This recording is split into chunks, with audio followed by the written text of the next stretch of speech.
ایک شخص بھی بہت تھا کہ خبر رکھتا تھا، ایک شخص بھی بہت تھا کہ صدا دیتا تھا۔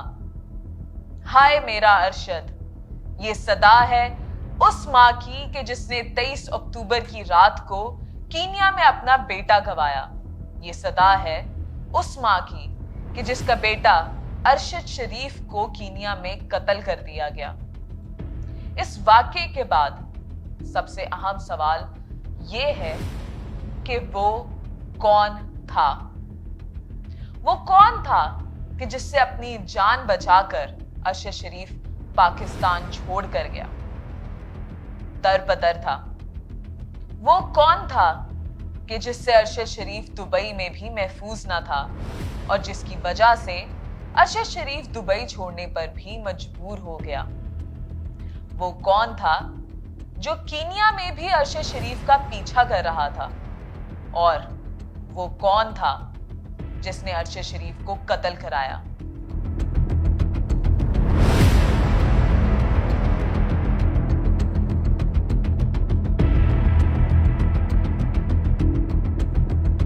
کینیا کے دارالحکومت نائروبی میں ایک بہت افسوسناک واقعہ پیش آیا۔ پاکستان کے سینئر صحافی اور اینکر پرسن ارشد شریف کو مبینہ طور پر پولیس ناکے پہ نہ رکنے کے الزام میں گولی مار کے قتل کر دیا گیا۔ ارشد شریف کی شہادت جس انداز میں ہوئی ہے، اس نے اس سارے واقعے پر بہت سارے سوال اٹھا دیے ہیں، اور یہ حکومت پاکستان کی ذمہ داری ہے کہ ان سارے سوالوں کے جواب کینیا کی حکومت سے لے اور تمام جوابات قوم کے سامنے رکھے۔ اس واقعے میں سب سے پہلے جان لینا ضروری ہے کہ ارشد شریف کس سے بچ کے اور کیوں ملک چھوڑ کر گئے تھے۔ تو ہوا کچھ یوں تھا کہ اچانک ARY کو بند کر دیا گیا۔ یہ بات ہے آج سے کچھ مہینے پہلے کی، جب ARY پہ ارشد شریف نے ایک شو کیا جس کے بعد نہ صرف ارشد شریف کو پیمرا نے بین کیا بلکہ پورا کا پورا ARY چینل کو ہی بند کر دیا گیا۔ ARY کئی دن ٹی وی سے بین رہنے کے بعد ارشد شریف سے قطع تعلقی کرنے کا اعلان کرتے ہیں۔ حالات اس وقت کچھ یوں تھے کہ میڈیا کریک ڈاؤن اور صحافیوں کو قید کیا جا رہا تھا، اور ایسے ہی حالات میں ارشد شریف ملک چھوڑ کر دبئی چلے گئے۔ اس کے بعد یہ سوال آتا ہے کہ آخر وہ دبئی سے کیوں بھاگے؟ پہلے وہ دبئی گئے، پھر یہاں کی حکومت نے دبئی حکومت سے رابطہ کیا۔ دبئی حکومت نے ارشد شریف صاحب کو ٹائم دیا کہ آپ اتنے ٹائم میں کہیں اور چلے جائیں۔ نائس آف دم کہ انہوں نے بجائے اس کے کہ واپس پاکستان بھیج دیتے، انہوں نے ان کو کہیں اور جانے کا، اور کیونکہ ارشد، اور یہ میں آپ کو بڑے یقین سے یہ بات بتا رہا ہوں، بہت سے دوستوں کا خیال تھا کہ ارشد اپنے ویزے لگوا لو، انکلوڈنگ مائی سیلف۔ میں نے بھی اس کو کئی دفعہ یہ بات ہوئی کہ اپنے ویزے لگا لو۔ کہتا ہے میں نے پاکستان سے کہیں جانا نہیں، ویزا کس لیے لگاؤں؟ اس کے پاس کہیں کا ویزا نہیں تھا۔ اور کینیا کیسے پہنچا؟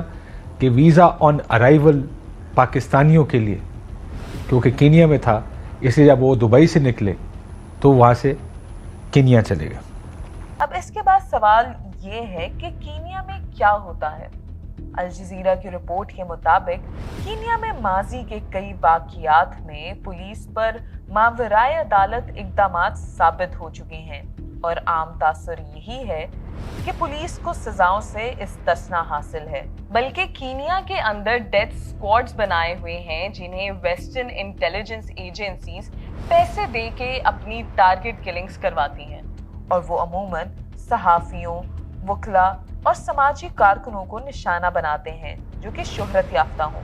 اب ہوا کچھ یوں تھا کہ ارشد شریف پہلے پاکستان سے دبئی اور پھر وہاں سے کینیا جانے پر مجبور ہوئے۔